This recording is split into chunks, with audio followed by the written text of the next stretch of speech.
Kelelawar beracun. Bagian 1, Jilid 1. Sang surya sudah lama tenggelam di ufuk barat, dan kini kegelapan menyelimuti bumi. Apalagi awan tebal yang menghitam ikut bergumpal-gumpal menghalangi bulan sepotong yang bersinar lemah di langit. Suasana malam jadi terasa mencekam.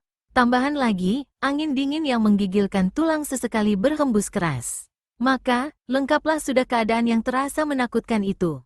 Hening, sepi, dan mati. Tapi, keheningan malam itu ternyata tidak berlangsung lama. Karena sesaat kemudian, terdengar derap langkah-langkah kaki kuda yang membuat tanah bergetar. Bisa diperkirakan kalau jumlah kuda itu mencapai belasan ekor. Hoop, seorang laki-laki berikat kepala merah dan berpakaian hitam mengangkat tangan kirinya ke atas seraya menarik tali kekang kuda dengan tangan kanan.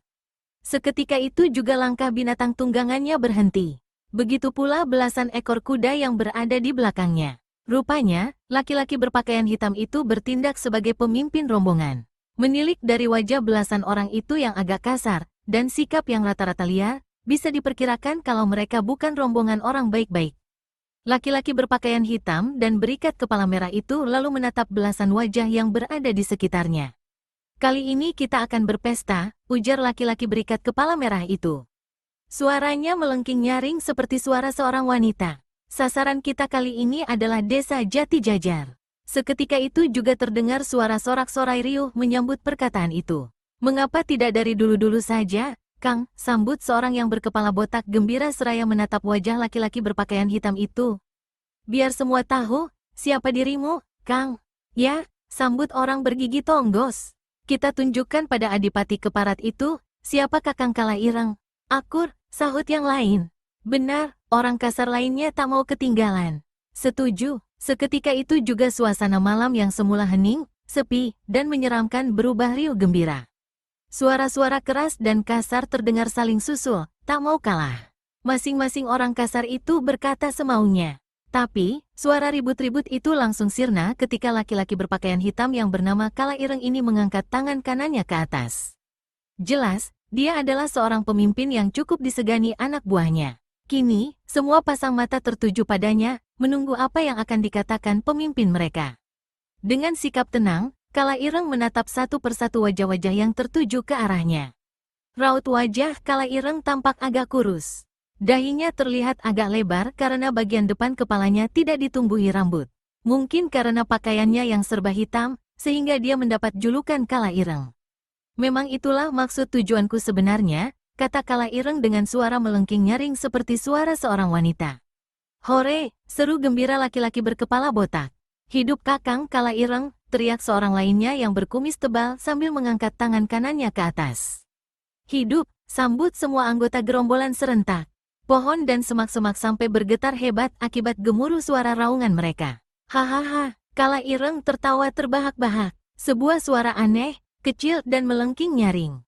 Kembali laki-laki berikat kepala merah ini mengangkat tangan kanannya ke atas. Seketika itu pula, suara ribut-ribut sirna. Lenyap mendadak, seperti ayam yang dicekik lehernya. Begitu suasana kembali hening seperti sedia kala, Kalaireng kembali menggerakkan tangannya yang semula terangkat ke atas menuju ke depan.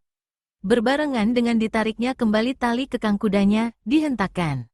Tidak hanya itu saja, bagian belakang tubuh binatang itu juga dilecutnya. Sambil meringkik keras, kuda tunggangan laki-laki berpakaian hitam itu segera melangkah ke depan. Melihat pemimpinnya telah memacu kuda, belasan orang kasar itu segera menggebah kudanya. Maka, kuda-kuda itu pun bergerak menyusul kuda Kalaireng. Suara derap kaki kuda yang menggetarkan bumi pun terdengar. Tujuan mereka sudah jelas, desa Jati Jajar. Dan akibatnya bagi desa itu sudah bisa diperkirakan, kehancuran. Kau dengar suara itu, Dawarsa? Tanya seorang laki-laki bertubuh pendek kekar sambil bergerak bangkit dari tidur miringnya. Melalui gardu penjagaan yang tidak mempunyai daun pintu, pandangannya dilayangkan ke depan, ke arah hutan yang membentang jauh di depan mereka. Seorang pemuda yang memakai ikat kepala putih menoleh. Bisa diduga, dialah yang bernama Dawarsa. Dan memang, di gardu penjagaan itu hanya ada dua orang. Dawarsa menatap wajah rekannya sejenak, kemudian terdiam.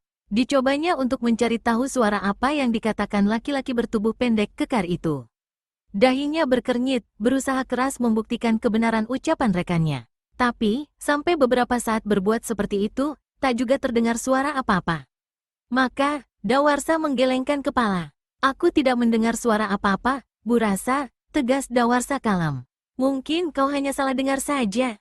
Tidak mungkin, Dawarsa, sentak laki-laki bertubuh pendek kekar yang dipanggil Burasa, bersikeras. Jelas sekali aku mendengarnya, tapi, aku sama sekali tidak mendengarnya. Burasa, bantah Dawarsa, tak kalah keras.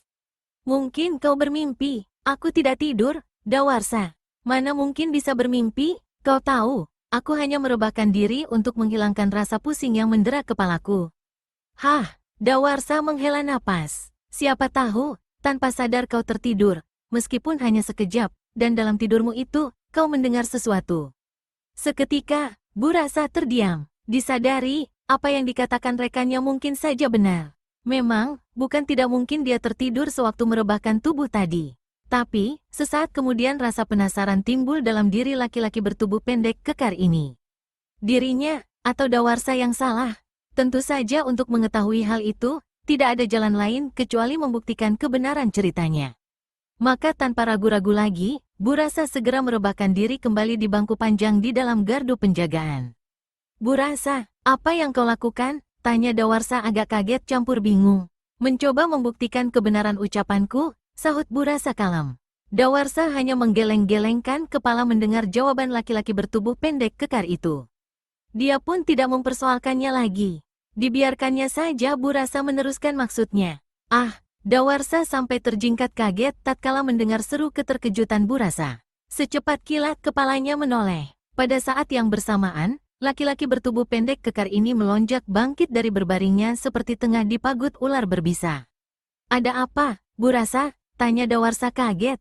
Apa yang kukatakan tadi tidak salah, Dawarsa, tegas Burasa terputus-putus. Maksudmu, tanya Dawarsa masih kurang mengerti. Suara-suara yang kudengar itu, jelas Burasa tidak sabar lagi. Dawarsa menggumam pelan. Hanya dia sendiri yang tahu, apa arti gumamannya itu. Kalau kau masih tidak percaya, kemarilah. Akan kubuktikan, siapa di antara kita yang benar. Kata-kata bernada tantangan telah diajukan Burasa. Mau tak mau, Dawarsa terpaksa menghampirinya. Di samping karena tantangan yang diajukan Burasa, juga disebabkan perasaan ingin tahunya. Benarkah apa yang dikatakan rekannya itu? Dengan agak ragu-ragu, Dawarsa membaringkan tubuhnya di bangku panjang itu.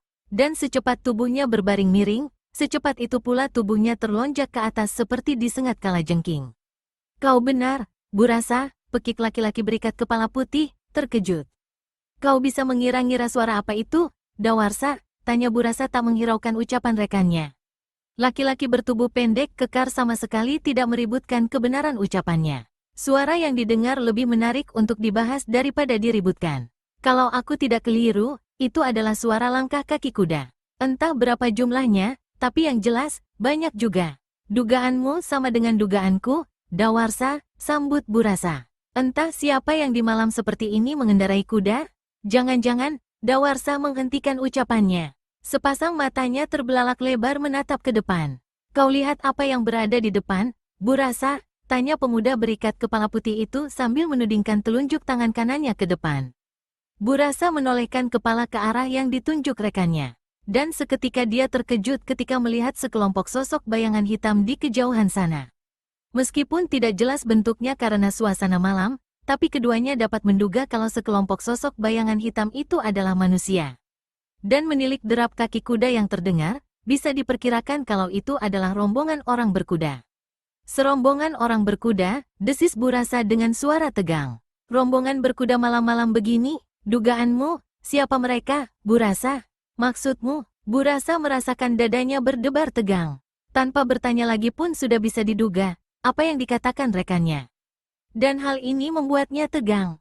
Perampok, desis Dawarsa pelan tapi tajam. Belum juga gema suara laki-laki berikat kepala putih itu lenyap, tubuh Burasa sudah berlari cepat menuju kentongan yang tergantung di sudut depan gardu penjagaan. Kemudian pemukulnya diambil, dan dihantamkan pada badan kentongan. Tong, tong, tong. Suara kentongan tanda bahaya terdengar nyaring memecahkan kesunyian malam. Dan penduduk yang mendengar pun memukul pula kentongan yang terdapat di depan rumah mereka. Hanya dalam waktu sekejap saja, bunyi kentongan terdengar bersahut-sahutan. Seketika itu pula para penduduk berserabutan keluar dari rumah masing-masing sambil membawa senjata di tangan. Sing, kap, ah, terdengar keluhan tertahan dari mulut Bu Rasa, disusul oleh tubuhnya yang terhuyung-huyung. Tangan kanannya mendekap bahu kirinya yang tertembus sebuah logam berbentuk bintang bersegi 5. Seketika cairan merah kental mengalir deras dari bahu yang terluka, menerobos lewat celah jari jemari tangannya. Bu Rasa, Dawarsa berseru keras seraya berlari keluar gardu. Dia tadi juga sempat mendengar adanya suara berdesing nyaring, sebelum rekannya menjerit. Dan begitu Dawarsa berada di luar, tampak beberapa sosok tubuh berlompatan dari punggung belasan ekor kuda yang larinya dihentikan secara mendadak. Begitu hinggap di tanah, sosok-sosok tubuh itu segera menyerbu ke arah Bu Rasa dan Dawarsa. Tentu saja kedua orang penjaga gardu itu tidak tinggal diam. Dawarsa cepat mencabut goloknya, langsung memapak datangnya serangan yang menuju ke arahnya. Begitu pula Bu Rasa, tanpa menghiraukan darah yang mengalir dari bahu kirinya, tubuhnya melesat membantu laki-laki berikat kepala putih itu. Baik Bu Rasa maupun Dawarsa memang tidak asing lagi dengan ilmu silat. Karena kedua orang itu memang memiliki tingkat kepandaian lumayan. Tapi lawan yang dihadapi bukan orang lemah. Kali ini yang mereka hadapi adalah rombongan perampok anak buah Kala Ireng yang sudah terkenal kebengisannya. Dalam mempertahankan selembar nyawa, mereka terkenal paling gigih. Pekerjaan yang dijalani membuat mereka harus memilih dua kemungkinan, dibunuh atau membunuh. Hiat, seraya berteriak keras, Dawarsa menebaskan goloknya ke arah leher perampok yang berkepala botak. Laki-laki berkepala botak itu hanya mendengus. Tubuhnya didoyongkan ke belakang sambil menarik kepalanya. Maka, serangan golok itu hanya mengenai tempat kosong, lewat sejengkal dari sasaran. Bukan hanya itu saja yang dilakukan laki-laki berkepala botak. Begitu serangan Dawarsa lewat, golok besar di tangannya dibabatkan ke arah tangan laki-laki berikat kepala putih itu. Cepat dan tak terduga gerakan laki-laki berkepala botak, sehingga Dawarsa hanya mampu berkelit sedikit. Wut, kres, Dawarsa memekik keras. Tangan kanannya buntung sebatas sikut, terbabat golok besar laki-laki berkepala botak itu. Darah segar seketika berhamburan keluar dari tangan yang putus. Belum lagi laki-laki berikat kepala putih itu sempat berbuat sesuatu, kaki kanan laki-laki berkepala botak melayang cepat ke arah perutnya. Buk, Hugeka, suara keluhan tertahan terdengar dari mulut Dawarsa.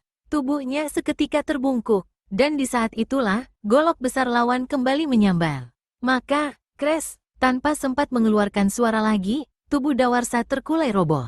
Dia tewas seketika dengan seluruh kepala terpisah dari badan. Dan pada pertarungan lain, Bu Rasa mengalami nasib yang sama. Dia tewas dengan perut tertancap pedang hingga tembus ke punggung. Tanpa menghiraukan mayat korbannya, kedua orang perampok itu bergegas menyusul rekan-rekannya yang telah menyebar maut di dalam desa. Jilid 2. Di desa Jati Jajar pun terjadi kerusuhan yang tidak kalah mengerikan. Para penduduk yang baru saja keluar dari rumah masing-masing, segera disambut rombongan perampok. Maka, pertarungan sengit dan mati-matian pun berlangsung. Tapi, karena sebagian besar para penduduk tidak menguasai ilmu silat, rombongan perampok itu tidak mengalami kesulitan untuk membinasakan mereka satu persatu. Padahal, satu orang perampok menghadapi dua orang lawan. Memang ada sebagian kecil penduduk yang menguasai ilmu silat. Tapi, itu pun hanya sekadarnya saja. Andaikan kepandaian yang dimiliki menyamai para anggota perampok pun, mereka tetap saja tidak mampu menang. Sebab, jelas mereka kalah pengalaman dalam pertempuran. Jadi, tidak heran kalau satu persatu para penduduk desa Jati Jajar berguguran. Tapi ternyata, tidak semua orang di pihak desa Jati Jajar yang mudah dikalahkan. Ada dua orang di antara mereka yang mampu mengadakan perlawanan sengit. Yang seorang adalah laki-laki bertubuh kekar berotot. Kumis dan alisnya tebal. Sedangkan yang seorang lagi adalah laki-laki setengah baya berpakaian putih. Kumis dan jenggotnya telah berwarna dua. Sambil terus mengadakan penawanan sengit terhadap tiga orang perampok yang mengeroyoknya, laki-laki berpakaian putih tak henti-hentinya memberi semangat pada para penduduk desa Jati Jajar. Jangan mundur, lawan terus. Mundur berarti desa kita hancur. Berkat teriakan laki-laki berpakaian putih itulah, maka para penduduk desa Jati Jajar terus mengadakan perlawanan. Mereka semua tahu, nasib anak dan istri tergantung pertarungan ini. Sungguh mengerikan keadaan desa Jati Jajar. Di sepanjang jalan utama desa terjadi pertarungan mati-matian. Di sana-sini bergeletakan sosok-sosok tubuh tanpa nyawa. Kala Ireng menatap beberapa kelompok pertarungan dengan wajah dingin. Bibirnya menyunggingkan senyum kebengisan. Ada seri kegembiraan yang memancar di wajahnya, tatkala melihat semua anak buahnya berhasil mengungguli lawan. Dan bahkan terus mendesak masuk ke dalam desa. Tapi, seri di wajah laki-laki berpakaian hitam ini lenyap begitu melihat dua pertarungan lainnya, pertarungan antara anak buahnya melawan laki-laki berpakaian putih dan laki-laki bertubuh kekar berotot. Mereka tertahan di sini. Baik laki-laki berpakaian putih maupun laki-laki bertubuh kekar sudah berhasil menewaskan seorang lawan. Tapi kini, mereka belum mampu menambah korban lagi, karena jumlah lawan bertambah. Laki-laki berpakaian putih dikeroyok 3 orang perampok. Sementara, laki-laki bertubuh kekar berotot menghadapi 4 orang perampok. Dan tampaknya, pertarungan kedua kelompok itu berjalan seimbang. Kala Ireng menggertakkan gigi. Dikenalinya betul, siapa kedua orang itu? Laki-laki berpakaian putih adalah kepala desa Jati Jajar, namanya Ki Manggala. Sedangkan laki-laki bertubuh kekar berotot bernama Kanigara, seorang guru silat dari desa Cibening, sebuah desa yang terhitung besar, tetangga desa Jati Jajar. Hanya saja, Kala Ireng tidak mengetahui mengapa guru silat itu bisa berada di desa ini. Tapi, Kala Ireng tidak ingin memikirkan hal itu lagi. Masalahnya, kalau tidak cepat-cepat turun tangan, ketujuh orang anak buahnya pasti akan tetap tertahan di situ.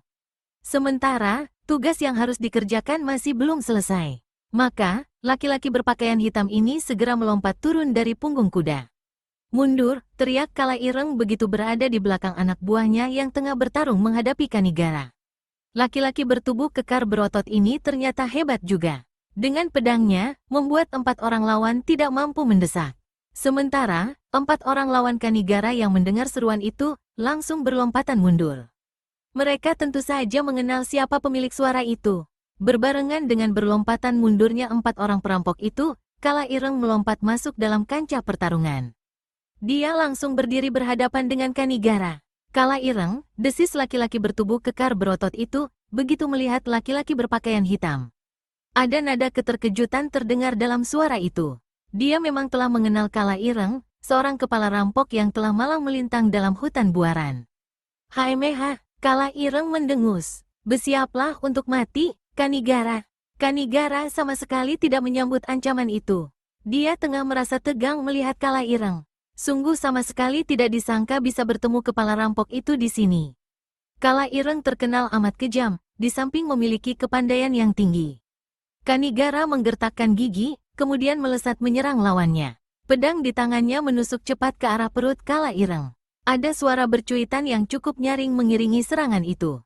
Haimeha, lagi-lagi Kala Ireng mendengus. Secercah senyum mengejek tampak tersungging di bibirnya. Dan masih dengan senyum ejekan, laki-laki berpakaian hitam ini mengelakkan serangan Kanigara.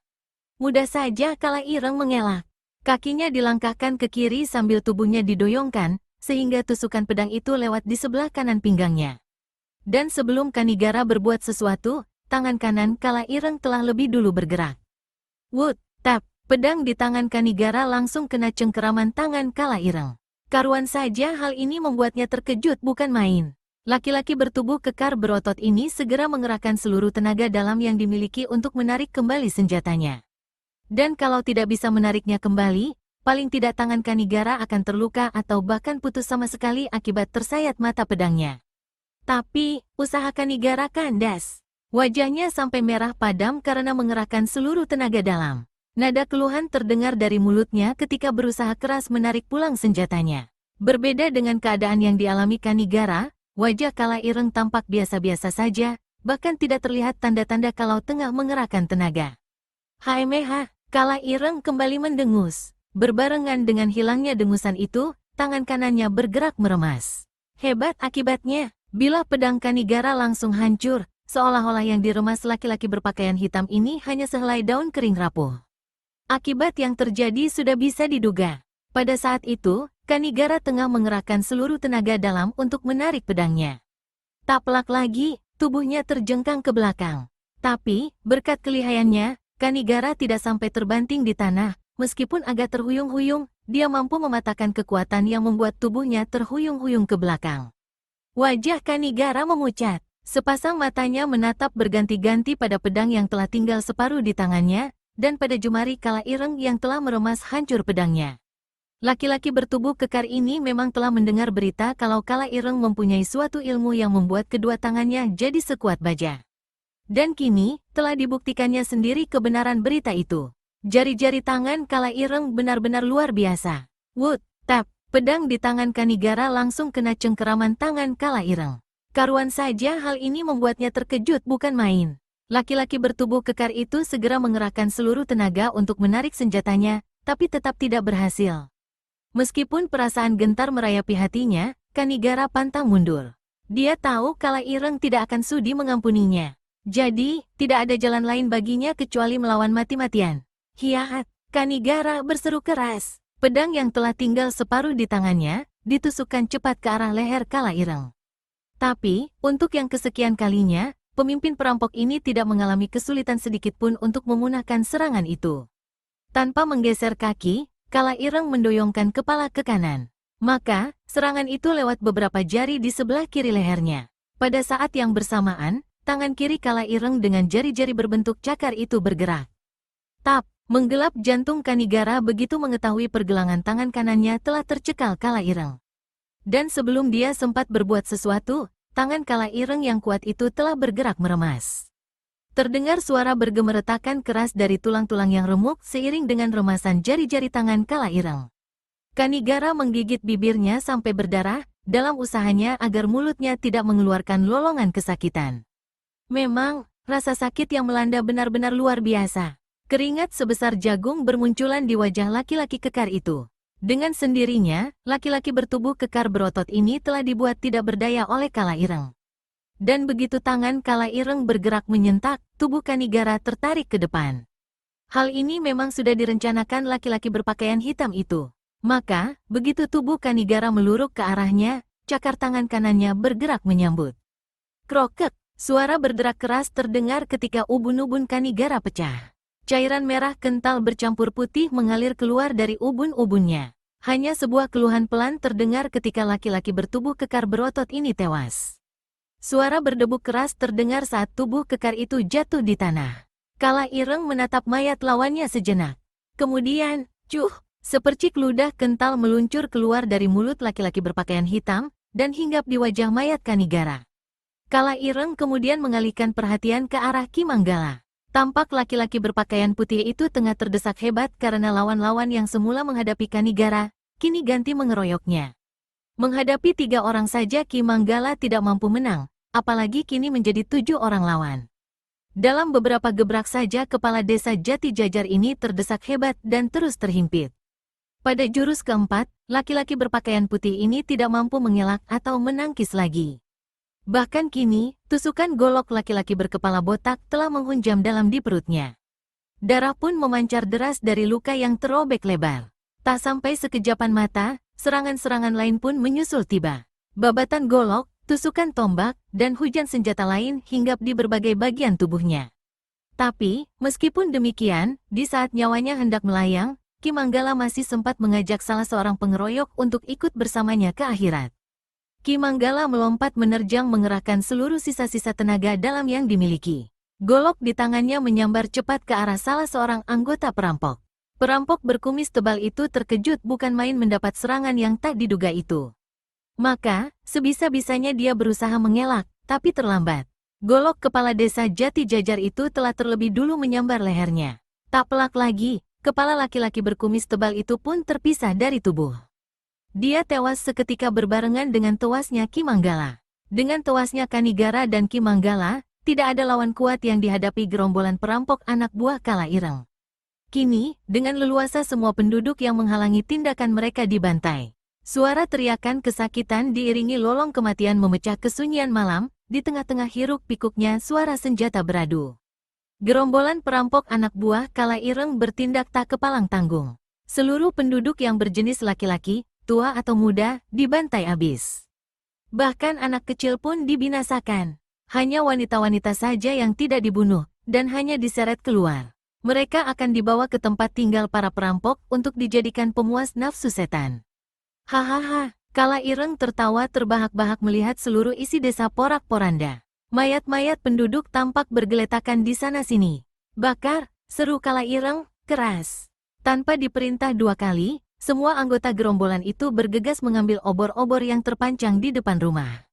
Kemudian, obor itu dilempar ke setiap rumah. Tak pelak lagi, rumah-rumah itu pun terbakar. Mula-mula hanya kecil saja, tapi lama-kelamaan semakin membesar, dan hawanya pun terasa panas menyengat kulit. Hahaha, Kala Ireng dan anak buahnya tertawa-tawa gembira melihat seluruh desa mulai diamuk api. Desa Jati Jajar benar-benar telah menjadi lautan api.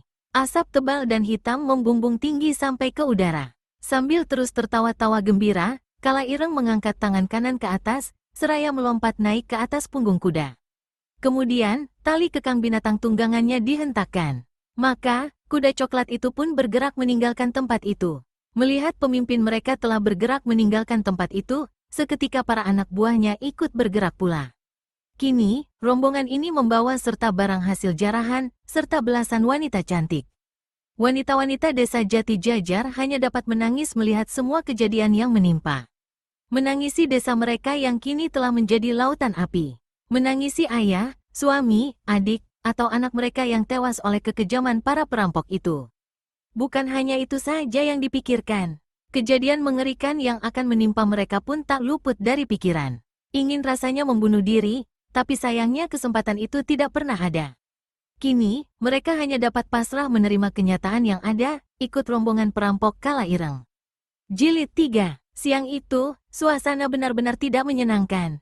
Matahari yang tepat di atas kepala memancarkan sinarnya begitu terik ke bumi. Seakan-akan dengan sinarnya, sang mentari tengah berusaha melelehkan apapun di bawahnya. Dalam suasana sepanas itulah, serombongan pasukan berkuda berpacu cepat menuju hutan buaran. Derap langkah kaki kuda yang berlari cepat itu cukup mengusik keheningan siang. Debu mengepul tinggi, menambah pengapnya suasana siang yang sudah terasa tidak nikmat. Rombongan berkuda yang jumlahnya tak kurang dari 20 orang itu mengenakan seragam prajurit kerajaan. Ternyata, rombongan prajurit itu dipimpin seorang gadis yang berkuda paling depan. Wajahnya begitu cantik, dan pakaiannya berwarna putih. Rambutnya panjang terurai, sehingga menambah kecantikannya. Sementara yang berkuda di sebelahnya, adalah seorang laki-laki setengah baya. Masih jauhkah sarang gerombolan Kala Ireng itu, Paman Patih? Tanya gadis berpakaian putih seraya menatap laki-laki setengah baya. Menilik dari nada suara dan wajahnya, dapat diketahui kalau gadis itu sudah merasa tidak sabar untuk bertemu gerombolan Kala Ireng. Tidak jauh lagi, Gusti Ayu Melati, sahut laki-laki setengah baya itu. Suaranya lembut dan penuh kasih sayang, seperti layaknya ucapan seorang ayah pada anaknya. Gadis berpakaian putih yang ternyata Melati, putri angkat Raja Bojong Gading itu menghela napas berat. Kemudian perhatiannya dialihkan kembali ke depan. Memangnya kenapa, Gusti Ayu? Tanya laki-laki setengah baya yang dipanggil Melati dengan sebutan Paman Patih. Dia memang patih kerajaan Bojong Gading, namanya Rantaka. Aku sudah tidak sabar lagi untuk membasmi mereka, tegas Melati. Gerombolan itu tidak bisa diampuni lagi. Mereka harus dibasmi semuanya. Patih Rantaka tersenyum mendengar ucapan Melati yang berapi-api itu. Bukankah Gusti Prabu pun memerintahkan begitu, Gusti Ayu?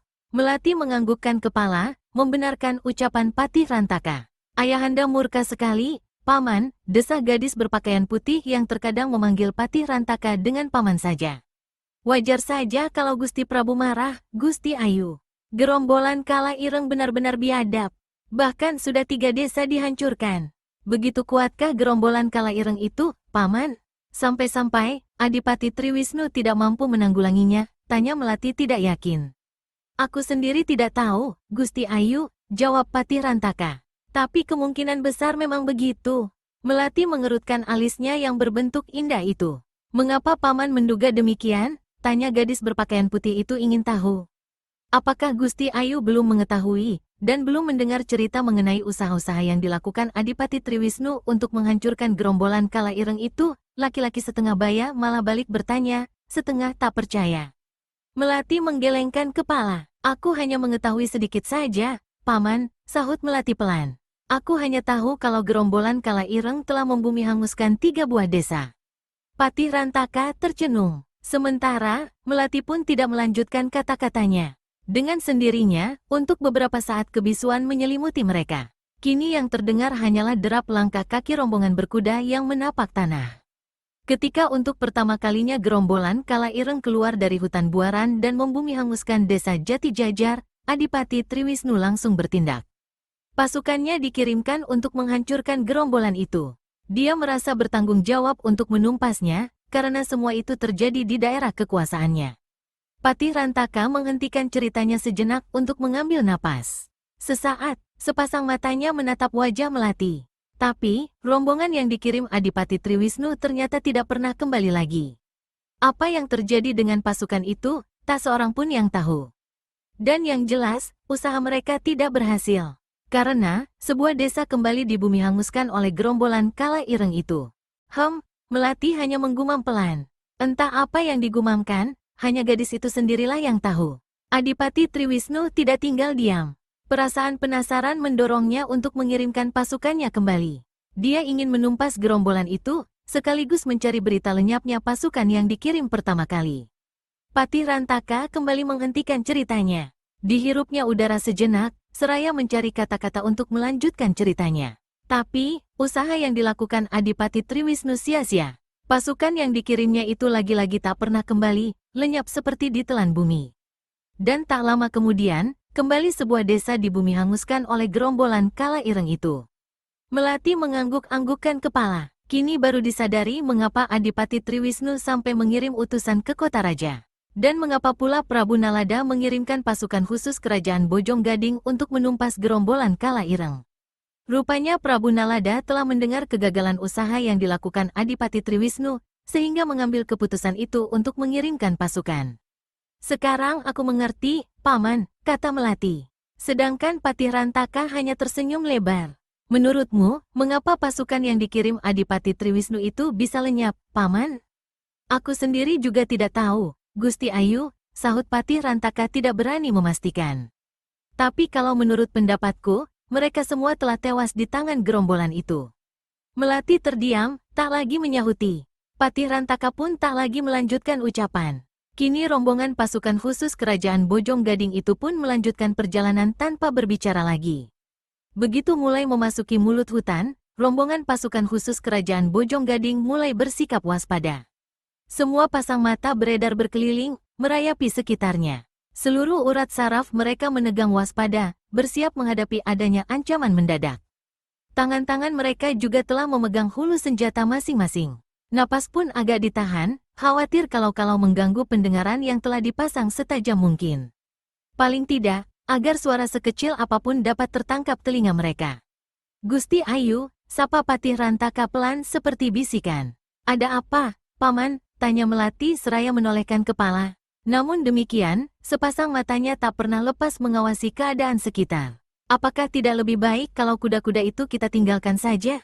Melati tercenung. Dahinya berkernyit pertanda tengah berpikir keras. Sesaat kemudian, kepalanya terangguk. Kini kudanya segera dituntun ke arah pohon yang ada di situ. Semua pasukannya juga bertindak demikian. Kini Melati, Patih Rantaka, dan sekitar 20 orang pasukan khusus kerajaan Bojong Gading itu berjalan kaki menerobos ke dalam hutan. Melati dan Patih Rantaka berjalan paling depan, sementara 20 orang lainnya berjalan di belakang. Semua mata menatap daerah sekitar dengan sikap waspada. Mendadak terdengar hentakan pelan. Melati, Patih Rantaka, dan 20 orang pasukan khusus mendengarnya. Seketika itu pula perhatian mereka dialihkan ke arah asal suara dengan sikap siaga penuh. Tapi, setelah ditunggu beberapa saat, ternyata tidak tampak ada apa-apa. Tiba-tiba Melati mendengar suara berkesiur pelan dari atas, disusul bertiupnya angin semilir. Seketika itu juga gadis berpakaian putih ini mendongakkan kepala ke atas, dan kontan terperanjat. Tampak dari atas melayang turun sebuah jaring, yang sudah dapat dipastikan akan mengurung mereka. Memang, mereka tepat berada di tengah-tengah sasaran jaring. Menyingkir, seru Melati keras seraya melompat menghindar. Tak lupa, didorongnya tubuh Patih Rantaka agar menjauh dari tempat itu. 20 pasukan khusus kerajaan Bojong Gading itu pun segera berserabutan melompat melarikan diri. Pasukan khusus itu memang memiliki wawasan pengetahuan luas.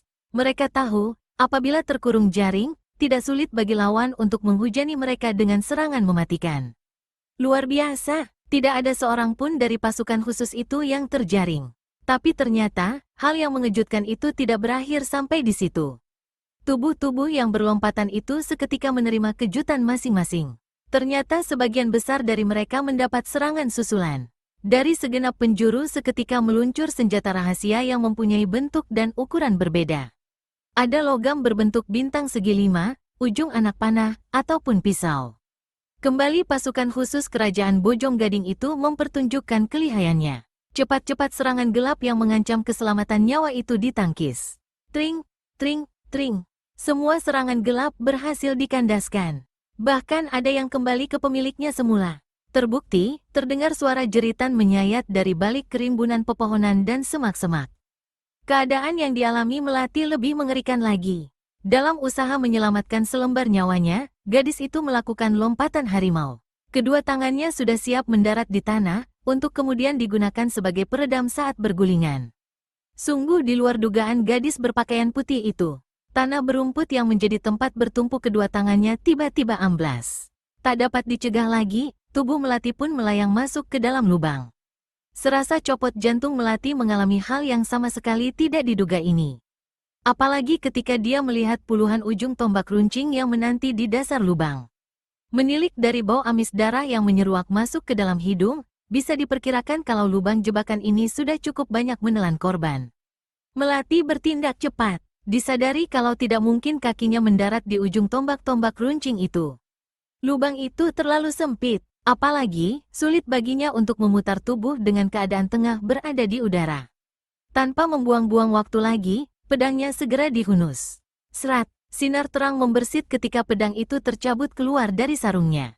Dan secepat pedang itu tergenggam, secepat itu pula dijulurkan ke bawah.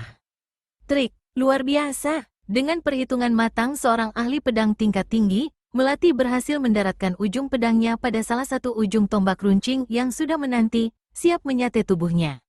Beberapa saat lamanya tubuh Melati berada dalam keadaan terbalik. Kepala berada di bawah, dan kaki berada di atas. Ujung pedangnya menempel pada salah satu ujung tombak runcing di dalam lubang itu. Seluruh kekuatan bertumpu pada tangan kanannya yang menggenggam pedang. Perlahan-lahan Melati menekuk tangan kanannya. Dan dengan demikian, tubuhnya perlahan-lahan turun ke bawah. Tampak tangan kanan gadis berpakaian putih itu menggigil keras. Memang membutuhkan tenaga dalam yang luar biasa untuk melakukan hal seperti itu. Ujung tombak itu terlalu runcing dan licin. Kalau saja Melati bukan termasuk gadis pemberani dan tidak memiliki tenaga dalam tinggi, niscaya tubuhnya akan terpanggang di ujung-ujung tombak. Begitu tangan kanannya sudah agak banyak tertekuk, mendadak tubuh Melati bersalto ke atas. Rupanya hal itu dilakukan untuk mencari tenaga dalam usahanya mencapai mulut lubang. Dan usaha Melati ternyata tidak sia-sia. Tubuhnya segera melesat cepat ke atas. Dan begitu telah berada di luar lubang, gadis berpakaian putih ini bersalto di udara beberapa kali. Kemudian, kakinya mendarat ringan dan mantap di tanah. Semua peristiwa itu berlangsung singkat. Dan ketika Melati telah mendaratkan kedua kakinya di tanah, pasukan khusus dan Patih Rantaka telah berhasil menyelamatkan diri pula. Kini Melati, Patih Rantaka, dan seluruh pasukan khusus kerajaan Bojong Gading berdiri di tempat itu dengan sikap waspada. Di tangan mereka telah tergenggam senjata terhunus. Gusti Ayu, apakah tidak sebaiknya kalau kita serbu mereka? Usul seorang anggota pasukan khusus yang bertahi lalat di pipinya. Bagaimana menurut Paman? Melati malah melontarkan pertanyaan itu pada Patih Rantaka. Gadis berpakaian putih tidak ingin bersikap sembrono. Maka, hal itu malah ditanyakannya pada Patih Rantaka, yang sudah pasti mempunyai pengalaman luas. Menurut hamba, kalau kita menyerbu merupakan perbuatan tidak bijaksana. Lawan berada di tempat yang tidak diketahui. Lagi pula, bukan tidak mungkin kalau mereka telah menyiapkan jebakan-jebakan untuk kita, jawab Patih Rantaka memberi pendapat. Jadi, apa yang harus kita lakukan, Paman? Tanya Melati bingung. Apakah kita berdiam diri saja di sini sambil menanti mereka keluar dan menyerang kita? Patih Rantaka tercenung mendengar bantahan itu. Apa yang dikatakan Melati memang benar. Memang tidak mungkin kalau hanya menunggu terus. Tapi menyerbu pun bukan cara yang bijaksana pula. Maka, untuk beberapa saat lamanya, laki-laki setengah baya ini terdiam. Bagaimana kalau aku memaksa mereka keluar? Paman, usul Melati. Sebuah usul yang baik, Gusti Ayu, sahut Patih Rantaka. Tapi, bagaimana caranya? Gerombolan itu bukan orang bodoh. Mereka pasti tahu kalau kita bukan lawan yang mudah dikalahkan. Dan sudah pasti mereka tak akan mau bertarung secara terang-terangan. Hal itu sudah kupikirkan, Paman, sahut Melati cepat. Mudah-mudahan saja caraku ini dapat memaksa mereka keluar. Patih Rantaka terdiam, dan tidak menyahuti lagi. Laki-laki setengah baya ini ingin tahu juga bagaimana caranya putri angkat junjungannya ini akan memaksa gerombolan itu keluar. Bukan hanya Patih Rantaka saja yang ingin tahu. 20 orang pasukan khusus itu pun merasa tertarik juga. Kini mereka semua diam, sama sekali tidak bersuara atau bergerak saking ingin tahu apa yang akan dilakukan Melati. Melati melangkah maju 2 tindak. Kedua tangannya terkembang membentuk cakar naga. Sebentar gadis itu menarik napas, lalu menghembuskannya perlahan-lahan. Pikirannya dipusatkan pada satu titik. Seketika kedua tangan Melati sampai sebatas pergelangan, berubah merah, seperti darah. Dan hal seperti ini selalu terjadi setiap kali gadis berpakaian putih ini mengeluarkan tenaga dalamnya. Mendadak Melati menghentakkan kedua tangannya ke depan. Seketika hembusan angin kuat keluar dari kedua tangan yang dihentakkan itu. Rupanya Melati ingin memaksa keluar lawan-lawannya dengan jurus naga merah membuang mustika. Hebat bukan main akibat jurus itu. Sekitar tempat yang menjadi sasaran pukulan jarak jauh Melati, langsung porak-poranda seperti abis dilanda badai. Pohon-pohon bertumbangan, semak-semak berpencaran ke sana kemari tak tentu arah. Tidak hanya sekali saja Melati melakukannya. Diumbarnya jurus, naga merah membuang mustika, itu ke semua arah semak-semak dan pepohonan yang mengelilingi tempat itu.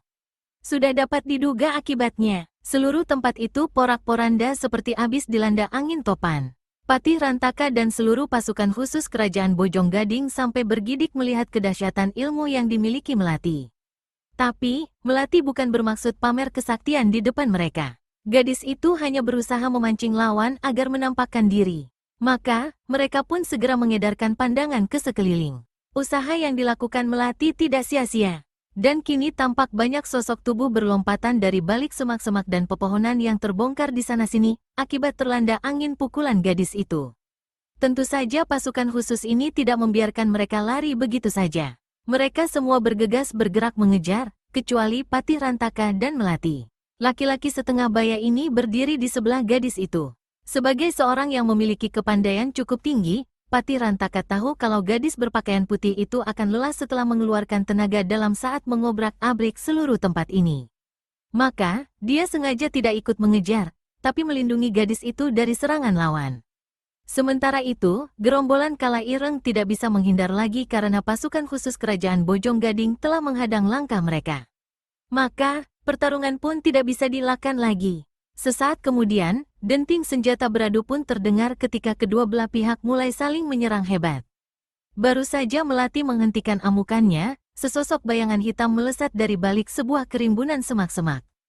Bayangan itu terus melompat ke atas. Dan dari atas, kedua tangannya yang berbentuk cakar, menyambar deras ke arah ubun-ubun gadis itu. Melati terperanjat melihat serangan maut itu. Tanpa membuang-buang waktu lagi, dia segera melompat ke samping, lalu bergulingan di tanah. Sehingga, serangan itu hanya menyambar tempat kosong. Patih Rantaka tidak tinggal diam. Sebelum sosok bayangan hitam itu kembali menyerang Melati, dia segera meloncat menerjang. Pedang di tangannya cepat ditusukkan ke arah leher. Begitu kedua kaki sosok bayangan hitam itu mendarat di tanah. Berbahaya bukan main serangan yang dilakukan Patih Rantaka. Serangan itu datangnya begitu tiba-tiba, dan pada saat lawan baru saja hinggap di tanah. Laki-laki setengah baya itu sudah bisa memperkirakan kalau serangannya akan berhasil gemilang. Tapi, sungguh di luar dugaan, sosok bayangan hitam itu ternyata mampu menangkis tusukan pedang dengan cengkeraman tangan kanannya. Bilah pedang Patih Rantaka kini telah dicengkeram sosok hitam itu. Hal ini membuat Patih Rantaka terperanjat, tapi hanya sesaat saja. Kemudian, laki-laki setengah baya ini buru-buru mengerahkan tenaga dalam untuk menarik kembali pedangnya, atau paling tidak memutuskan jari-jari tangan yang mencengkeram pedangnya. Tapi, sosok hitam yang tak lain Kala Ireng juga tidak sudi membiarkan senjata itu berhasil ditarik pulang lawan. Maka, dia pun mengerahkan tenaga dalamnya untuk mempertahankan tarikan lawan. Tak dapat dihindari, adu tarik-menarik pedang pun berlangsung. Ternyata tenaga dalam kedua tokoh ini berimbang. Tak heran sampai beberapa saat lamanya, Patih Rantaka dan Kala Ireng saling adu tarik, namun tak juga ada tanda-tanda yang akan keluar sebagai pemenang. Dalam hatinya, diam-diam Patih Rantaka terkejut bukan kepalang melihat Kala Ireng mampu mempertahankan pedang tanpa terluka. Mungkinkah lawan memiliki ilmu kebal, sehingga kulit tubuhnya tak bisa dilukai? Mendadak Kala Ireng melepaskan cengkeramannya. Padahal, saat itu Patih Rantaka tengah mengerahkan seluruh tenaga dalamnya untuk menarik kembali pedangnya. Akibatnya bisa diduga, tubuh laki-laki setengah baya ini terjengkang ke belakang, terbawa tenaga tarikan tangannya. Dan pada saat yang tepat, Kala Ireng siap mengirimkan serangan susulan. Tangannya bergerak ke balik baju. Dan secepat tangan itu keluar, secepat itu pula dikibaskan. Dan, sing, suara mendesing nyaring terdengar begitu sebuah benda logam berbentuk bintang persegi 5, meluruk cepat ke arah Patih Rantaka. Laki-laki setengah baya ini kaget bukan kepalang. Padahal, saat itu tubuhnya tengah terhuyung-huyung ke belakang akibat tenaga tarikannya sendiri. Mendapat serangan mendadak itu, hatinya terperanjat bukan main. Untung saja Melati yang sudah memperbaiki keadaannya dan tengah memperhatikan jalannya pertarungan, bergegas melesat. Seketika ditariknya tangan Patih Rantaka. Maka, serangan itu lewat di sebelah kiri pinggang laki-laki setengah baya itu. "Terima kasih, Gusti Ayu," ucap Patih Rantaka seraya memberi hormat. "Lupakanlah, Paman. Dan sekarang, menyingkirlah," sahut Melati buru-buru. "Biarlah aku yang menghadapinya." Tapi, Gusti Ayu, Patih Rantaka yang merasa khawatir akan keselamatan Melati mencoba membantah. Walaupun dia tahu kalau kepandaian gadis berpakaian putih ini memang tinggi, tapi biar bagaimanapun dia harus bertanggung jawab atas keselamatannya. "Jangan khawatir, Paman," hibur Melati. "Aku bisa menjaga diri." Seketika itu juga Patih Rantaka terdiam, tidak berani membantah lagi. Laki-laki setengah baya ini mendengar adanya tekanan yang tidak menghendaki adanya bantahan dalam suara gadis itu. Dan itulah sebabnya, dia kini tidak berbicara lagi. Sementara itu, Kala Ireng menggeram melihat calon korbannya berhasil lolos dari maut. Dengan wajah gusar, dipandanginya Melati yang telah menolong Patih Rantaka tadi. Pada saat yang sama, gadis berpakaian putih itu tengah menatapnya pula. Tak pelak lagi, dua pasang mata saling bertemu dan menatap tajam. "Kaukah orang yang berjuluk Kala Ireng?" tanya Melati, dingin. "Tidak salah," sahut Kala Ireng, tegas. Ada nada kebanggaan dalam suaranya. Memang, laki-laki berpakaian hitam ini mempunyai sifat aneh. Dia merasa bangga kalau ada orang yang mengenal julukannya, apalagi kalau orang yang mengenalnya adalah seorang gadis cantik seperti Melati. "Kalau begitu, kau harus mampus." Setelah berkata demikian, Melati melompat menerjang. Menyadari kalau laki-laki berpakaian hitam itu begitu lihai, gadis berpakaian putih ini langsung mengeluarkan ilmu andalannya, cakar naga merah. Kedua tangannya mengembang membentuk cakar naga. Melati membuka serangannya dengan sebuah sabetan tangan kanan ke arah pelipis. Sementara tangan yang lain menyilang di depan dada, bersiap-siap melancarkan serangan susulan, sekaligus berjaga-jaga bila lawan melakukan serangan mendadak. Kala Ireng adalah seorang tokoh hitam yang memiliki sifat angkuh. Dia selalu mengagungkan kepandaian sendiri, di samping suka memandang rendah lawan. Apalagi lawannya kali ini adalah seorang gadis muda. Laki-laki berpakaian hitam ini begitu terkejut melihat serangan Melati yang demikian cepat datangnya. Apalagi ketika terdengar suara angin mencicit nyaring, mengiringi tibanya serangan. Dari sini saja, Kala Ireng dapat memperkirakan kekuatan tenaga dalam yang terkandung dalam serangan lawannya. Tanpa membuang-buang waktu lagi, Kala Ireng segera menarik kaki kanannya ke belakang. Pada saat yang sama, tangan kirinya digerakkan untuk menangkis sampokan Melati. Prat, benturan antara kedua tangan yang sama-sama membentuk cakar pun tidak bisa dielakkan lagi. Hasilnya, kedua belah pihak sama-sama meringis, menahan rasa sakit. Hanya saja, rasa sakit yang mereka derita tentu berbeda. Melati meringis, rasa ngilu dan nyeri yang amat sangat seketika mendera sekujur jari-jari tangannya. Seluruh jari tangannya seolah-olah terasa seperti bukan berbenturan dengan jari-jari tangan manusia, tapi seperti berbenturan dengan batang-batang logam yang amat keras. Akibatnya, sekujur tulang-tulang jarinya sakit dan nyeri. Sementara itu, Kala Ireng pun dilanda rasa sakit pula. Hanya saja rasa sakit yang diderita bukan pada jari-jari tangannya, melainkan pada sekujur tangannya. Tangan yang berbenturan itu terasa bergetar hebat. Bahkan tubuhnya terhuyung-huyung jauh ke belakang akibat benturan tadi. Dari benturan ini saja, sudah bisa diperkirakan kalau dalam hal tenaga dalam, Melati lebih unggul. Sedangkan Kala Ireng lebih unggul dalam hal kekerasan tulang-tulang jarinya. Kala Ireng menggeram, seperti tidak bisa menerima kenyataan kalau lawannya yang masih sangat muda itu mampu mengunggulinya. Padahal, Patih Rantaka saja tidak mampu mengalahkan kekuatan tenaga dalamnya. Maka sambil menggerung keras, laki-laki berpakaian hitam ini melancarkan serangan. Kedua tangannya membentuk cakar Garuda. 3 buah jari tangannya terkembang, sementara ibu jari dan kelingking terlipat ke dalam. Dan dengan bentuk jari-jari tangan seperti itulah, Kala Ireng melancarkan serangan. Kedua jari tangannya meluncur cepat ke arah lawan. Tangan kanan mengancam leher, sedangkan tangan kiri mengancam dada. Kedudukan jari-jari tangan kanan menghadap ke atas, sementara ujung-ujung jari tangan kiri menghadap ke bawah. Melati yang telah mengetahui betapa kerasnya jari-jari tangan lawan, tidak ingin mencari penyakit dengan mengadu tangan kembali. Apalagi rasa ngilu dan sakit yang menderanya belum lagi hilang. Dan tentu saja dia tidak mau menambahnya lagi. Maka, gadis berpakaian putih ini segera melompat mundur ke belakang, sehingga serangan itu hanya mengenai tempat kosong. Tapi, Kala Ireng tidak mungkin akan membiarkan lawannya lolos. Bahkan memberi kesempatan pun tidak mungkin. Maka, tanpa membuang-buang waktu lagi, segera dia melompat memburu. Sesaat kemudian, pertarungan yang cukup sengit pun terjadi. Bukan hanya antara Melati dan Kala Ireng saja yang mengalami pertarungan sengit dan menarik. Di tempat lain, juga terjadi pertarungan yang tidak kalah serunya. Pertarungan antara pasukan khusus Kerajaan Bojong Gading menghadapi gerombolan Kala Ireng. Hanya ada seorang saja yang sama sekali tidak ikut bertarung. Dia adalah Patih Rantaka. Laki-laki setengah baya itu kini malah jadi penonton saja. Dan hal ini tentu saja tidak akan dilakukan kalau pasukannya terdesak. Dan memang, keadaan pihak Kerajaan Bojong Gading kelihatannya berada di atas angin.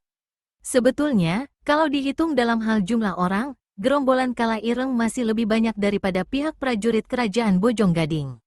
Jumlah mereka semua tak kurang dari 30 orang, sementara di pihak prajurit hanya 20 orang. Maka kini, 2 orang pasukan khusus menghadapi 3 orang lawan. Namun demikian, pihak prajurit tetap tidak terdesak. Maka, tak heran bila korban di pihak Kala Ireng mulai berjatuhan. Bahkan, perlahan tapi pasti, pihak pasukan khusus Kerajaan Bojong Gading mulai dapat mendesak gerombolan Kala Ireng. Tapi di antara mereka semua, keadaan Kala Irenglah yang paling mengkhawatirkan. Laki-laki bengis berpakaian hitam itu memang terdesak hebat. Dan itu ternyata akibat kesalahannya sendiri yang terlalu menganggap remeh lawan. Kala Ireng yang merasa semakin penasaran segera mengeluarkan senjata andalannya berupa gada berduri.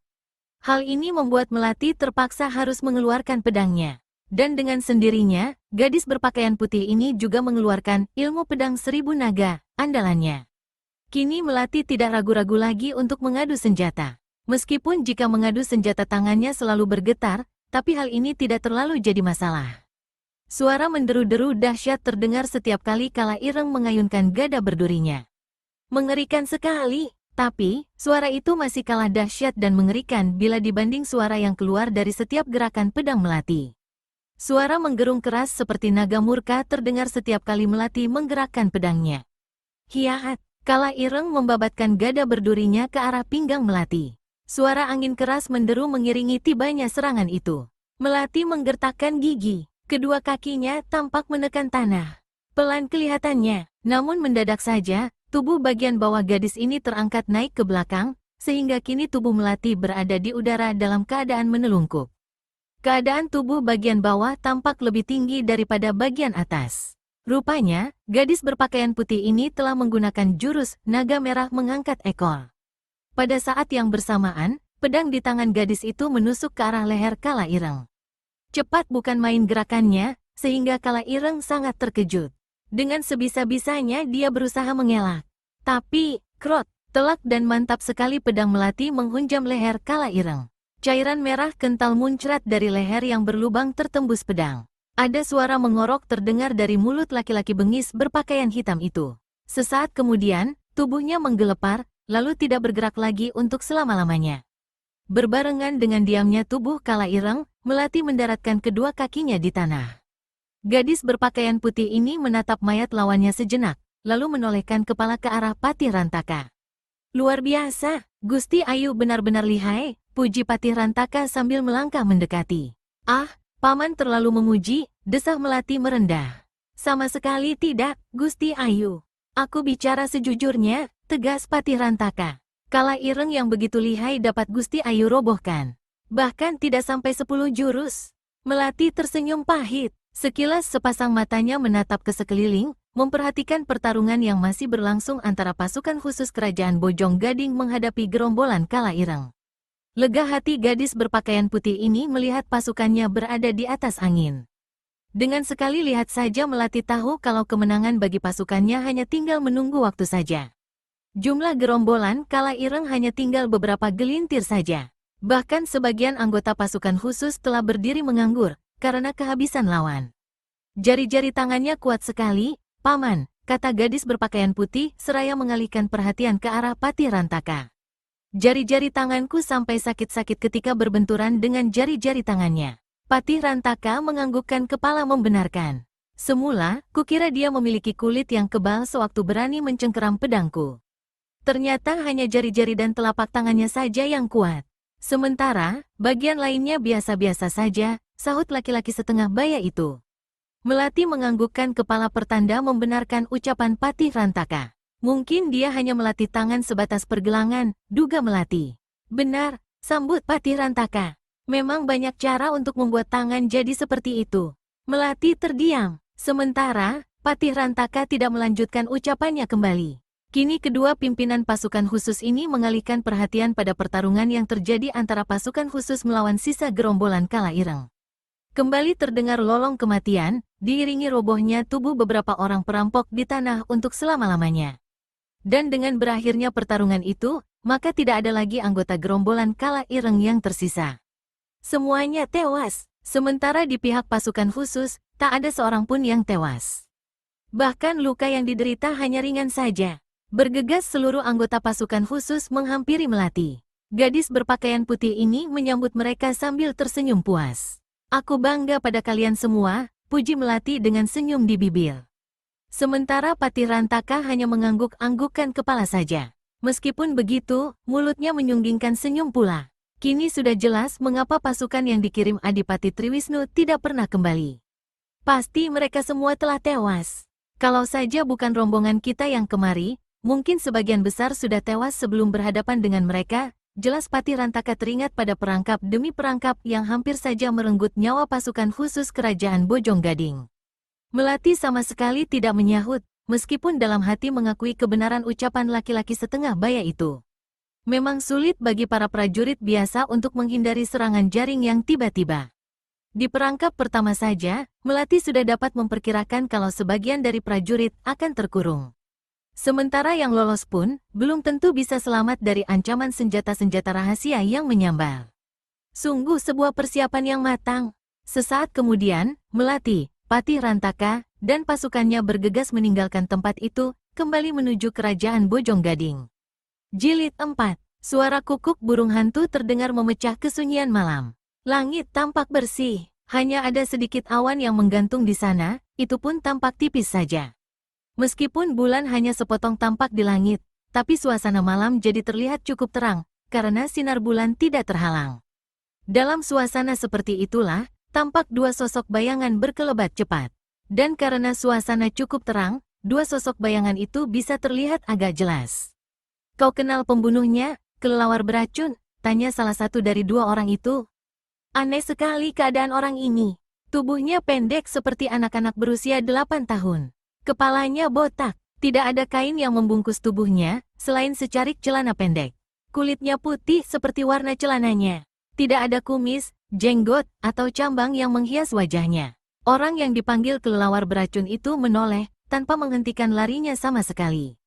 Ciri-ciri yang dimiliki amat berlainan dengan rekannya. Tubuhnya tinggi kurus, berpakaian serba hitam dan longgar. Wajahnya putih pucat, sementara sepasang matanya kecil dan berwarna merah, persis mata kelelawar. Menilik dari keadaannya, usia orang yang berjuluk kelelawar beracun ini tak kurang dari 45 tahun. "Kenal sih tidak," sahut kelelawar beracun. Suaranya terdengar mencicit seperti suara kelelawar. "Tapi, apa susahnya mengorek keterangan dari mulut para prajurit nanti, Tuyul Tangan Seribu?" Laki-laki bertubuh pendek yang ternyata berjuluk Tuyul Tangan Seribu sama sekali tidak menyahuti. Dan rupanya kelelawar beracun pun juga tidak berminat untuk melanjutkan ucapannya. Kini kedua orang aneh itu melanjutkan perjalanan tanpa berkata-kata lagi. Cepat bukan main, ilmu meringankan tubuh kedua orang itu. Sehingga yang terlihat hanyalah bayangan hitam dan putih yang berkelebatan cepat.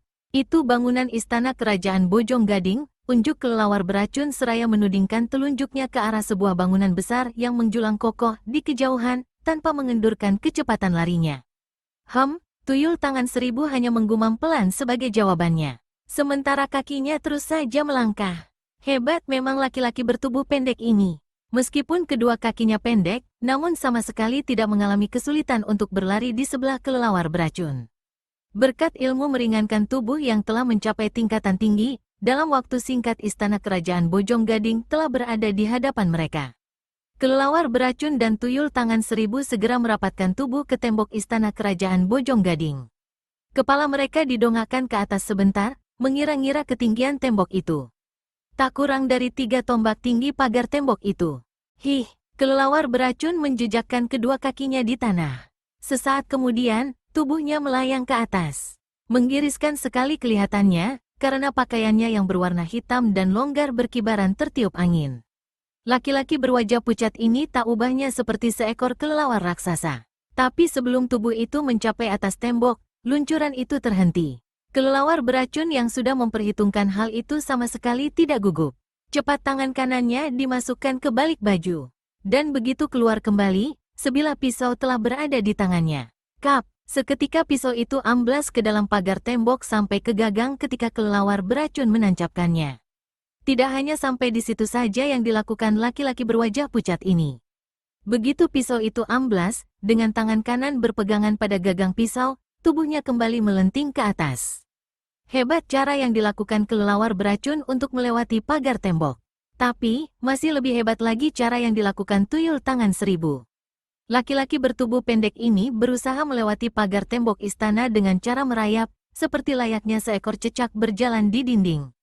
Dari pertunjukan ini saja sudah bisa diperkirakan kekuatan tenaga dalam yang dimiliki laki-laki bertubuh pendek itu. Melakukan hal seperti itu paling tidak membutuhkan tenaga dalam yang sangat tinggi, sehingga dapat menempelkan tangan dan kaki pada pagar tembok.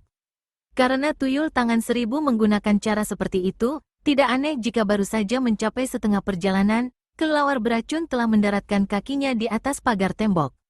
Namun tiba-tiba, "Siapa kau?" terdengar teguran salah seorang prajurit yang menjaga pagar tembok istana kerajaan Bojong Gading itu. Kelelawar beracun hanya mendengus, namun tangan kanannya cepat bergerak mengibas.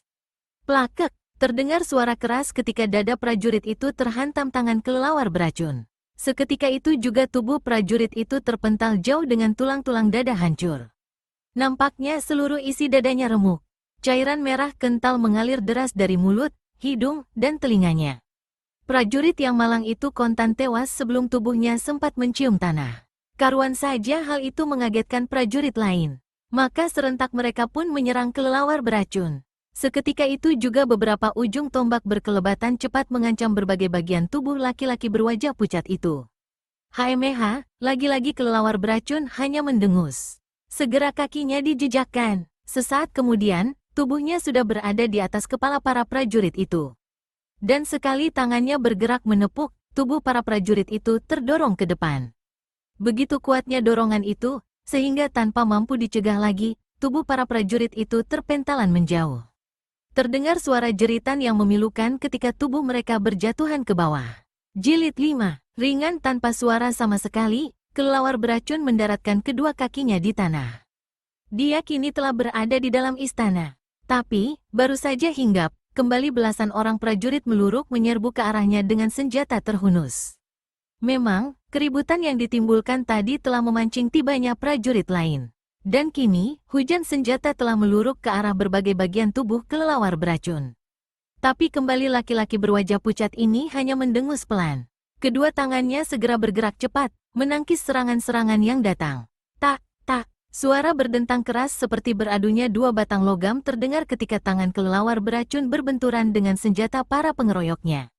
Maka seketika terdengar seruan keterkejutan dari mulut para prajurit itu, tatkala merasakan getaran hebat pada tangan yang menggenggam senjata.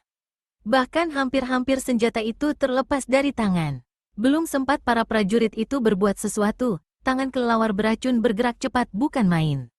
Mana mungkin para prajurit yang hanya mempunyai kemampuan pas-pasan itu mampu mengelak? Seketika itu juga tubuh 3 orang prajurit itu terlempar jauh ke belakang seperti diseruduk kerbau. Darah segar langsung memancar deras dari mulut, hidung, dan telinga. Mereka langsung tewas tanpa mampu berteriak lagi. Kelelawar beracun tidak bertindak setengah-setengah. Seluruh kemampuan yang dimilikinya dikerahkan. Akibatnya sudah bisa diduga. Para prajurit pun berjatuhan saling susul diiringi jerit kematian mendirikan bulu roma. Meskipun tahu betapa lihainya laki-laki berwajah pucat itu, namun para prajurit kerajaan Bojong Gading tidak menjadi gentar karenanya. Dengan semangat tanggung jawab tinggi, mereka segera datang membantu. Maka pembantaian besar-besaran pun terjadi oleh tangan dingin kelelawar beracun. Menggiriskan sekali tindakan kelelawar beracun ini. Para prajurit itu seperti semut-semut yang menerjang api. Mereka semua berguguran tanpa mampu berbuat sesuatu. Belum juga kerusuhan yang ditimbulkan kelelawar beracun bisa ditanggulangi, tuyul tangan 1000 datang. Dan begitu tiba, langsung saja menceburkan diri dalam arena pertempuran. Dan yang lebih mengerikan lagi, tindakan tuyul tangan 1000 tidak kalah dinginnya dengan amukan kelelawar beracun. Laki-laki bertubuh pendek ini menggerak-gerakkan tangannya. Dan hebatnya, sepasang tangan itu seperti berubah menjadi banyak. Kemanapun tangan itu bergerak, sudah dapat dipastikan ada seorang prajurit yang roboh untuk selamanya. Hebat sekali akibat yang ditimbulkan 2 orang tokoh sakti itu. Tubuh-tubuh tak bernyawa bergelimpangan di sana-sini. Sudah tak terhitung lagi berapa prajurit kerajaan Bojong Gading yang tewas. Meskipun begitu, tetap saja yang lainnya tak menjadi gentar dan tetap saja mengadakan perlawanan sengit. Mari kita berlomba menghabisi lawan, kelelawar beracun, ajak tuyul tangan 1000 sambil tertawa-tawa gembira. Tangan kanan laki-laki pendek itu bergerak menamparkan ke arah kepala seorang prajurit. Terdengar suara berderak keras ketika pelipis prajurit itu pecah. Maka, prajurit malang itu pun tewas seketika. Kuterima tantanganmu, tuyul tangan 1000, sambut kelelawar beracun tak mau kalah. Kaki laki-laki berwajah pucat ini meluncur cepat ke arah dada salah seorang prajurit. Terdengar suara berderak keras diikuti terpentalnya tubuh prajurit yang malang itu ketika tendangan kelelawar beracun mengenai dada. Prajurit itu pun roboh untuk selama-lamanya dengan seluruh tulang dada hancur. Mundur semua, tiba-tiba terdengar bentakan keras, diikuti munculnya 2 sosok tubuh berpakaian panglima. Mendengar bentakan keras menggelegar itu, bergegas belasan orang prajurit yang memang sudah kewalahan itu berlompatan mundur. Mereka semua mengenal pemilik suara itu. Siapa lagi kalau bukan Panglima Jatalu? Kelelawar beracun dan tuyul tangan 1000 sama sekali tidak mengejar para prajurit itu. Mereka hanya berdiri menanti. Pandangan mata kedua orang sakti ini tertuju pada 2 orang panglima yang bergerak menghampiri mereka. 2 orang panglima yang tak lain Panglima Jatalu dan Panglima Garda itu melangkah menghampiri. Panglima Garda dulu tidak ikut dalam pertempuran peristiwa pemberontakan di kerajaan Bojong Gading karena mendapat tugas dari Prabu Nalada. Kali ini, kelelawar beracun dan tuyul tangan 1000 bersikap waspada, tidak lagi sembarangan seperti sebelumnya. Sekali lihat saja, mereka tahu kalau kedua orang panglima itu bukan orang sembarangan.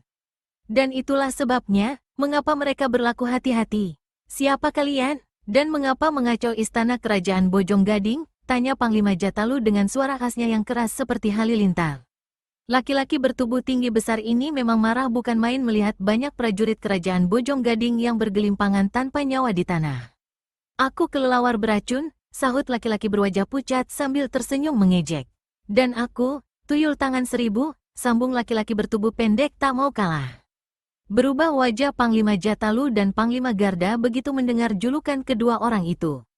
Sebab, 2 tokoh sesat itu terkenal memiliki kepandaian tinggi dan bersifat telengas. Dan kami datang untuk membalaskan dendam. Seorang gadis berpakaian putih dan berambut panjang telah membunuh sahabat kami, sahut kelelawar beracun, dingin. Siapa sahabat kalian? Panglima Garda ikut angkat bicara. Sudah bisa diperkirakan kalau gadis berpakaian putih yang dimaksud laki-laki berwajah pucat itu adalah Melati, putri angkat Raja Bojong Gading. Melati adalah seorang gadis pendekar. Dan selama petualangannya memang bukan tidak mungkin kalau dia telah membunuh seorang yang menjadi sahabat kedua orang ini. Kala ireng, tandas tuyul tangan 1000. Kala ireng, ulang Panglima Garda dan Panglima Jatalu berbarengan. Kala ireng adalah pemimpin gerombolan perampok yang memang belum lama ini ditumpas Melati. Jadi, rupanya kedua orang ini adalah sahabat kepala rampok itu. Ya, Kelelawar beracun menganggukkan kepala. Cepat suruh wanita keparat itu keluar untuk menerima kematian di tangan kami. Jangan sampai aku berubah pikiran, hingga harus membunuh kalian. Terdengar suara gemeretak keras dari mulut semua orang yang berada di situ. Mereka memang marah bukan main mendengar Melati, wanita yang mereka bangga-banggakan, dimaki seperti itu. Sayang sekali, Kisanak, sahut Panglima Jatalu keras. Kami sama sekali tidak bisa memenuhi permintaanmu. Bahkan justru kamilah yang akan mengadili kalian karena telah membunuh banyak prajurit dan juga menghina junjungan kami. Hahaha, tuyul tangan seribu tertawa terbahak-bahak. Kalian mencari penyakit rupanya, hiat. Panglima Garda yang sudah tidak bisa menahan kemarahannya lagi segera melompat menerjang. 3 buah jari tangannya mengembang membentuk cakar. Sementara ibu jari dan kelingking terlipat ke dalam. Panglima andalan kerajaan Bojong Gading itu menggunakan ilmu Garuda Sakti.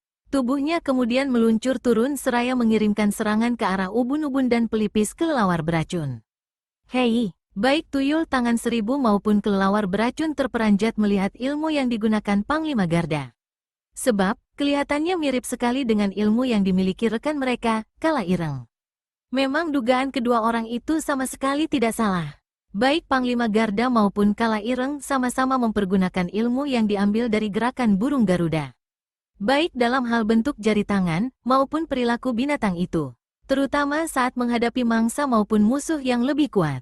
Tidak aneh jika ilmu yang dimainkan memiliki persamaan. Kelelawar beracun tidak berani bertindak main-main. Dia mendengar adanya suara angin mencicit mengiringi tibanya serangan lawan. Pertanda kalau serangan itu mengandung tenaga dalam tinggi. Tapi, laki-laki berwajah pucat ini adalah orang yang terlalu percaya akan diri sendiri. Dia selalu percaya akan kelihayan yang dimilikinya. Maka tanpa ragu-ragu lagi, tangannya segera diangkat untuk menangkis, seraya mengeluarkan seluruh tenaga dalam yang dimiliki. Prat, tubuh Panglima Garda terpental balik ke atas kembali begitu tangan mereka saling berbenturan. Sekujur tangannya terasa sakit bukan main. Bahkan boleh dibilang setengah lumpuh. Bukan hanya itu saja, dadanya pun terasa sesak bukan main. Sedangkan kelelawar beracun hanya merasakan betapa kedua tangannya agak bergetar. Tapi, kuda-kudanya tetap tidak berubah. Pertanda kalau benturan itu sama sekali tidak mempengaruhinya. Dengan agak terhuyung-huyung, Panglima Garda mendaratkan kedua kakinya di tanah. Panglima Jatalu yang melihat hal ini menjadi khawatir dan bergegas memburunya. Kau tidak apa-apa, Panglima Garda? Tanya Panglima Jatalu agak khawatir. Panglima bertubuh tinggi besar ini tentu saja bisa mengetahui kalau kelelawar beracun jauh lebih kuat daripada rekan sekaligus adik seperguruannya. Memang Panglima Jatalu dan Panglima Garda adalah saudara seperguruan. Mereka sama-sama murid utama perguruan Garuda Sakti. Panglima Garda menggelengkan kepala. Tenaga dalamnya luar biasa sekali, Kang, kata Panglima Garda memberitahu. Biar aku yang menghadapinya, Panglima Jatalu menawarkan diri.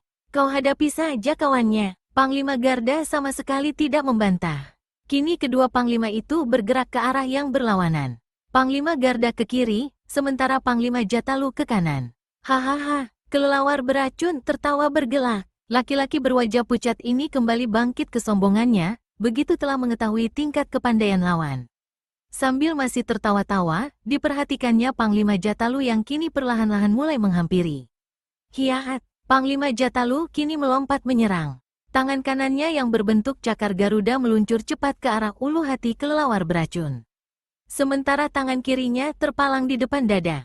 Hiya, kelelawar beracun melesat memapak serangan Panglima Jatalu. Tangan kanannya dengan jari-jari tangan terkembang lebar memapak. Prat, tubuh Panglima Jatalu terjengkang ke belakang. Tangan kanannya terasa lumpuh, setelah beradu dengan tangan kelelawar beracun. Rasa sesak yang amat sangat mendera dadanya. Sementara kelelawar beracun sama sekali tidak terhuyung. Hanya kedua tangannya bergetar, tubuhnya yang agak condong ke belakang saja, yang membuktikan kalau benturan dengan Panglima Jatalu itu cukup mempengaruhinya. Tapi sekejap kemudian, kelelawar beracun kembali melompat menerjang ke atas. Langsung dihujaninya tubuh yang masih terhuyung-huyung itu dengan serangan tusukan tangan bertubi-tubi. Panglima Jatalu terperanjat, tidak ada lagi kesempatan untuk mengelakkan serangan itu, karena dalam keadaan yang tidak memungkinkan. Jalan satu-satunya hanya menangkis, dan itulah yang terpaksa harus dilakukan Panglima bertubuh tinggi besar ini dalam usaha untuk menyelamatkan nyawanya. Plak, plak, plak. Benturan keras terdengar berkali-kali ketika dua pasang tangan yang sama-sama mengandung tenaga dalam tinggi berbenturan. Panglima Jatalu meringis. Tubuhnya yang memang tengah terhuyung-huyung itu kontan terjengkang dan jatuh bergulingan di tanah. Sakit yang diderita tangannya tadi belum lagi hilang, kini terpaksa harus berbenturan lagi. Kedua tangannya saat ini benar-benar tidak bisa digerakkan lagi. Hahaha, kembali terdengar suara tawa kelelawar beracun, seperti sebuah tawa kemenangan. Panglima Jatalu bergerak bangkit. Diam-diam disesalinya sendiri keteledorannya. Kalau saja sejak semula tidak bertindak teledor dengan mengadu benturan tenaga, tidak akan semudah itu akan dipecundangi lawannya. Sudah kubilang, cepat panggil wanita keparat itu kemari. Sampai saat ini aku masih mau bersabar, dan tidak membunuhmu. Tapi kalau kau masih bersikeras juga, jangan salahkan kalau aku akhirnya bertindak keji padamu, ancam kelelawar beracun seraya menatap tajam wajah Panglima Jatalu. Cuh, Panglima Jatalu membuang ludah ke tanah. Kau kira aku takut mati, kelelawar beracun? Merah selebar wajah kelelawar beracun. Terdengar suara gemeretak keras dari gigi-giginya, karena kemarahan yang menggelegak. Perlahan-lahan kakinya melangkah menghampiri Panglima Jatalu yang berusaha bangkit berdiri. Hawa maut terpancar baik pada wajah maupun sorot matanya. Tentu saja para prajurit kerajaan Bojong Gading tidak tinggal diam melihat atasan mereka terancam bahaya maut. Serentak mereka semua bergerak, berdiri di depan Panglima Jatalu dengan senjata terhunus. HMH, kelelawar beracun mendengus. Tanpa mempedulikan adanya para prajurit itu, dia tetap melangkah maju. Rupanya tokoh sesat ini bersiap mengirim Panglima Jatalu ke alam baka. Serbu, diiringi teriakan salah seorang prajurit, belasan prajurit itu menyerang kelelawar beracun. Hujan senjata tajam pun berhamburan ke arah laki-laki berwajah pucat itu. Kelelawar beracun menyambut serbuan itu. Tak pelak lagi, pertarungan sengit di antara mereka terjadi.